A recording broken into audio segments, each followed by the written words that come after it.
ninka ugu ildeerba dadka ugu ayaan daran xasanow dadka ururisiyo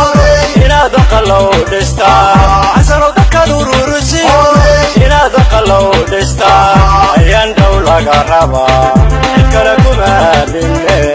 ayaan dhow laga rabaa cid kale kuma aaminne cidanahay dadkan iyo qaanuun oo saajaasin la yiraaho ali iyo jaamacay caasho kale ma jirto milkiilo waa la yiraaho waxaan rabaa mugta dadku inaanay waxba aan la isku duubduubin oo la kormarinay sida waxa uu wax walba magac ay leeyihiin inaan u bixinaan rabnaaye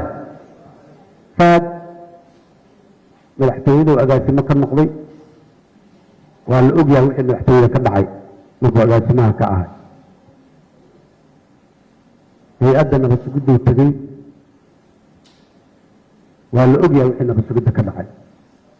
wuu kala diray nabad sugidda waa dumiyey dumintii uu dumiyey ayada keligeed ma dumine ciidanka booliska soomaaliyeed waa dumiyey nabad sugiddu hor dumiyey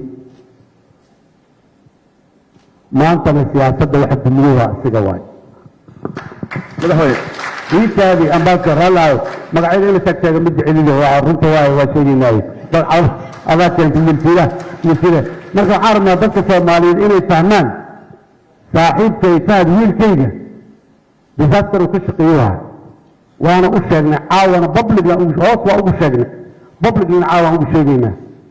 siyaasadda oo ciidamadii xafiiskiisa ka shaqaynayay doorashada maamulana uu leeyahay waa dumin siyaasadeed waaye